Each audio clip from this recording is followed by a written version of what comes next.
Acara ini dipersembahkan oleh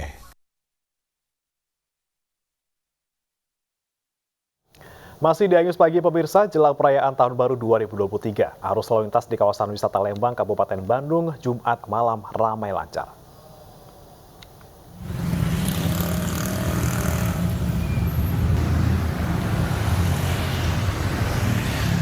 Arus lalu lintas di Simpang 3 Betrik dan kawasan wisata sempat mengalami kemacetan pada Jumat siang. Dan untuk mengurai kemacetan arus lalu lintas, jajaran lalu lintas Polres Cimahi merekayasa arus dengan sistem one way atau dari arah Lembang menuju ke Bandung. Para pengendara diarahkan menuju ke Jalan Kolonel Mastri Cisarua, Cimahi. Polisi mengimbau kepada wisatawan untuk menggunakan jalur alternatif untuk menghindari kemacetan yang biasanya terjadi jelang pergantian tahun. Kamu ya.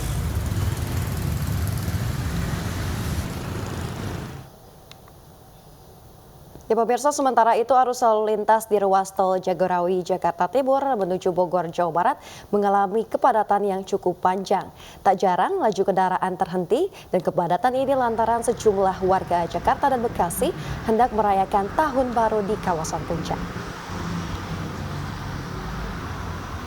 Arus lalu lintas di ruas tol Jagorawi, tepatnya di kilometer 6 Jakarta Timur, Jumat malam terpantau padat merayap. Ribuan kendaraan menyemut di jalur dari arah tol Cawang, Jakarta dan tol Jor Bekasi menuju kawasan Bogor, Jawa Barat. Sementara arus lalu lintas dari Bogor menuju Jakarta terpantau lengang. Momen libur panjang dan pencabutan status PPKM rupanya dimanfaatkan warga pergi keluar kota, khususnya untuk merayakan malam pergantian tahun di kawasan Puncak Bogor. Jasa Marga memprediksi bahwa kemarin menjadi puncak arus mudik tahap kedua.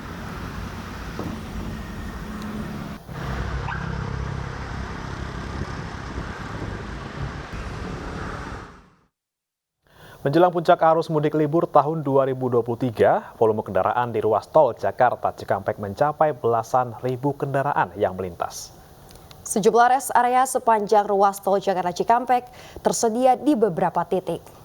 Berikut laporan Lisa Oktaviani dan Rizky Solehudin dari rest area kilometer 57 di tol Cikampek.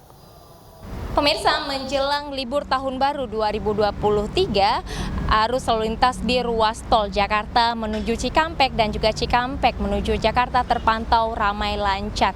Dan hingga saat ini data yang kami dapatkan yaitu terdapat volume kendaraan sebanyak belasan ribu kendaraan yang melintasi kedua ruas tol tersebut. Dan hampir sebagian didominasi oleh plat B yang dari arah Jakarta menuju ke Pulau Jawa seperti Jawa Barat hingga Jawa Tengah. Dan bagi Anda yang berkendara dan ingin beristirahat sejenak, Anda dapat langsung ke rest area 57 kilometer yang dari arah Jakarta menuju ke Cikampek. Tentunya di sini juga tersedia posko siaga Mitsubishi Motor yang beroperasi selama 24 jam. Dan bagi Anda yang ingin servis kendaraan ataupun servis ringan, Anda dapat langsung di posko Mitsubishi Motor siaga 24 jam ini. Tentunya ada potongan diskon sebesar 30%. Dan di sini juga tersedia fasilitas unik bagi para konsumen seperti ruang keluarga untuk beristirahat dan juga ruang main anak-anak hingga kursi refleksi, tentunya gratis. Dan posko siaga Mitsubishi Motor ini beroperasi selama 24 jam hingga 2 Januari 2023 mendatang. Tentunya himbauan bagi Anda para pengendara agar berkendara minimal batas kecepatan 60 km per jam hingga maksimal 100 km per jam agar berkendara aman dan juga lancar. Dari Cikampek, Jawa Barat, Lisa Oktaviani, Rizky Solehudin, iNews melaporkan.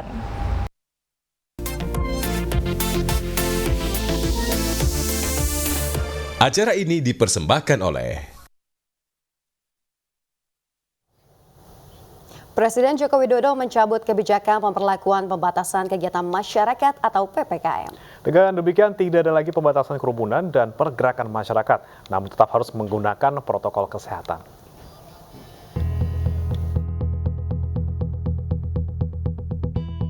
Presiden Joko Widodo mencabut kebijakan pemberlakuan pembatasan kegiatan masyarakat atau PPKM sejak Jumat 30 Desember 2022. Dengan dicabutnya aturan PPKM, maka pembatasan kerumunan masyarakat serta pergerakan masyarakat tidak berlaku lagi. pencabutan aturan PPKM setelah pemerintah melakukan kajian selama 10 bulan. Setelah mengkaji dan mempertimbangkan perkembangan tersebut, kita ini mengkaji sudah lebih dari 10 bulan,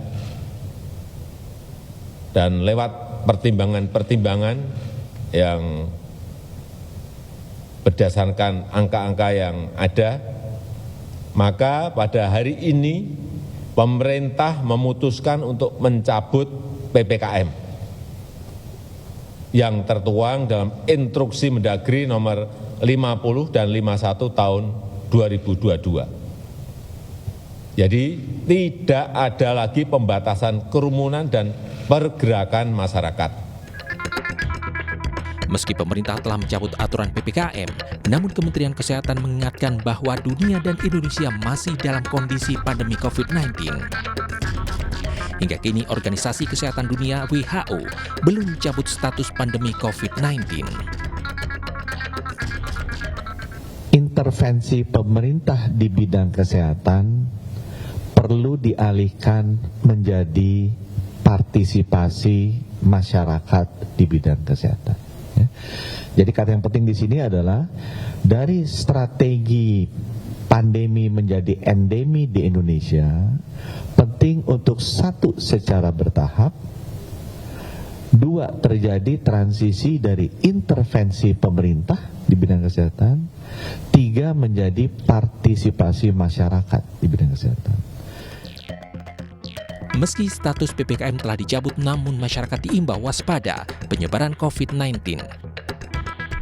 Penggunaan masker serta cuci tangan yang telah menjadi kebiasaan selama pemberlakuan PPKM diharapkan tetap dilakukan. Dengan pencabutan itu bukan berarti kemudian semuanya sudah dicabut bebas saja. Semua harus bisa ngontrol diri sekarang. Ketika kondisinya sekarang tidak sehat, mesti sadar. Kan kita sudah terbiasa menggunakan masker nih. Saat ini kasus COVID-19 di Indonesia cenderung landai hingga terkendali. Parameter terukur dari jumlah kasus harian yang turun kurang dari 1.000 kasus per hari. Tim Liputan iNews melaporkan.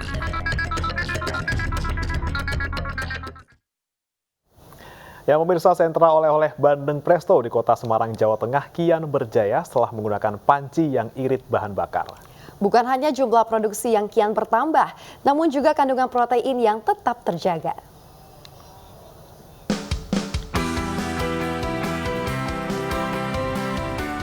Daerah pesisir di kawasan Semarang Utara dan sekitarnya awalnya menjadi penyumbang jumlah warga miskin karena penghasilannya yang tak pasti. Meski demikian, sentra oleh-oleh Bandeng Presto Putri Laut di Kelurahan Tambakrejo, Kecamatan Gayam Sari bangkit untuk memberdayakan warga sekitar. Mereka mengolah bandeng yang banyak dihasilkan oleh nelayan menjadi makanan khas Kota Semarang, yakni bandeng duri lunak atau bandeng presto.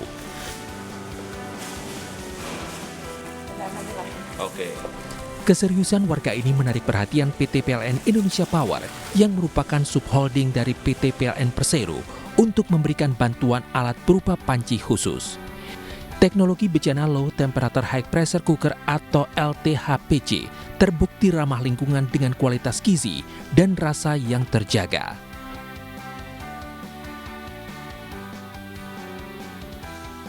Untuk sekali memasak, alat ini mampu menampung hingga 50 kg ikan bandeng dengan hanya membutuhkan 1,5 kg gas LPG saja. Itu sangat terbantu sekali karena kita bisa membuat bandeng presto banyak dengan harga murah. Karena alat-alat yang kita miliki itu dengan teknologi yang sangat mumpuni. Selain memiliki nilai ekonomis, bandeng presto yang memiliki kandungan nutrisi tinggi menjadi salah satu solusi penanganan stunting bagi anak-anak di pesisir laut.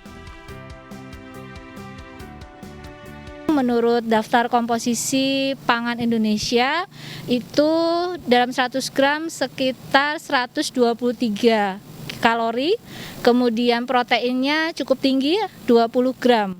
Gitu deh. Berdasarkan data Dinas Kesehatan Kota Semarang, pemberian makanan tambahan berupa ikan efektif untuk mengatasi stunting.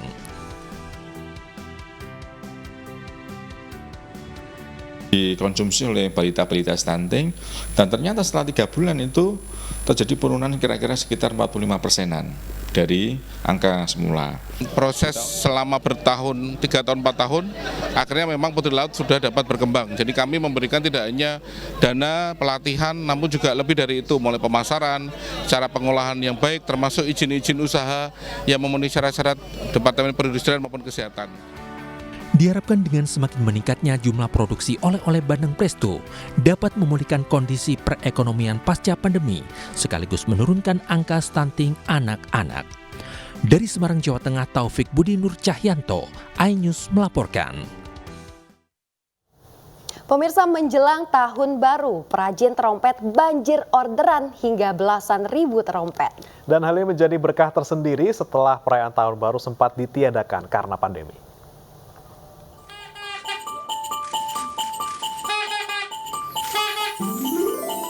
Dua tahun pasca pandemi, perajin trompet kembali berproduksi untuk tahun baru, bahkan menerima order hingga belasan ribu trompet. Seperti yang dialami Vivi Eka Lestari, seorang perajin trompet di kawasan Jalan Wibisana, Denpasar, Bali. Ia menerima sebanyak 17.000 pieces trompet yang sudah mulai dikerjakan bersama sang suami. Dalam sehari, ia bersama sang suami mampu memproduksi hingga 300 trompet yang nantinya akan diambil oleh para pengepul untuk diedarkan ke warung-warung atau pengecer.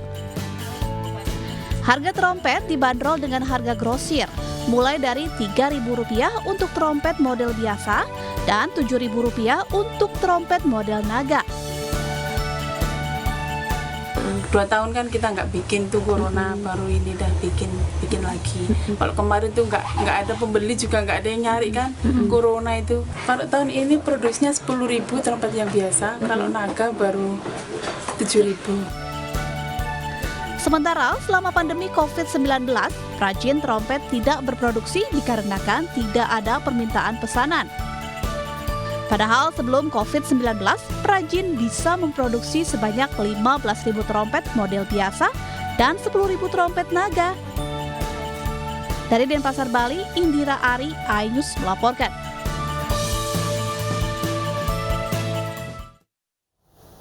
Pemirsa, mengisi libur sekolah tidak melulu dengan liburan ke tempat wisata. Nah, salah satu kegiatan yang bisa dilakukan adalah dengan mengunjungi Perpustakaan Umum Taman Ismail Marzuki.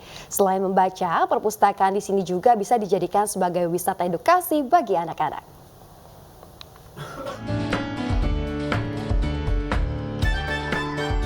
Inilah kegiatan sejumlah anak-anak yang tengah sibuk beraktivitas mengisi liburan sekolah.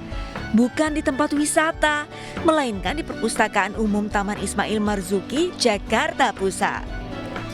Setelah direvitalisasi, pengelola membuka kembali Perpustakaan Umum Taman Ismail Marzuki untuk warga. Ada nuansa baru, yaitu wisata edukasi untuk anak-anak hingga orang dewasa. Dalam perpustakaan terdapat bilik cerita hingga bilik bermain, ruang koleksi anak dari umur 0 hingga 12 tahun, sampai ruang koleksi fiksi untuk keluarga.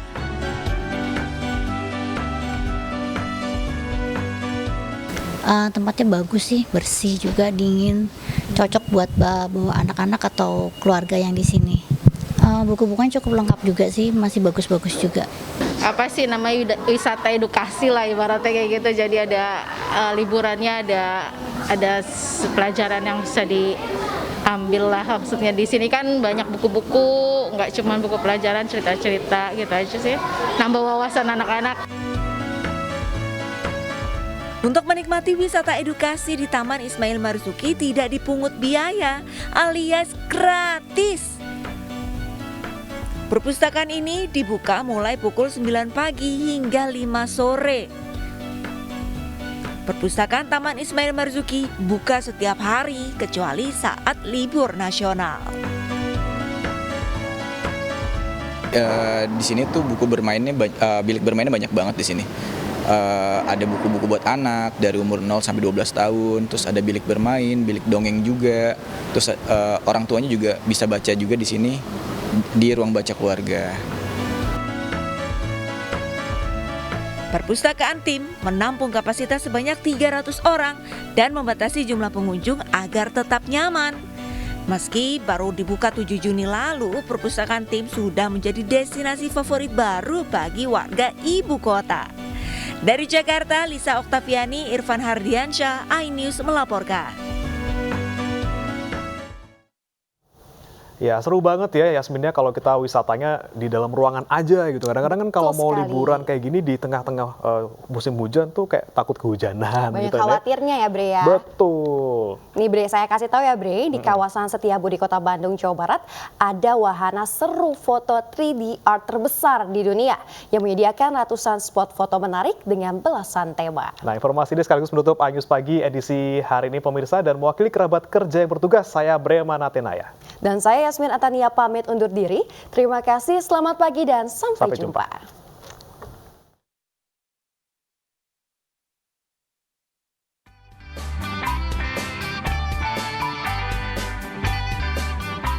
Hasil karya lukisan ternyata mampu menjadi objek wisata yang sangat menarik dan menyenangkan. Apalagi lukisan 3 dimensi. Selain indah, juga mampu membuat tampilan foto Anda seakan nyata berada di dalamnya. Inilah Amazing Art World, wahana indoor lukisan 3 dimensi yang berada di kawasan Setiabudi, Kota Bandung, Jawa Barat.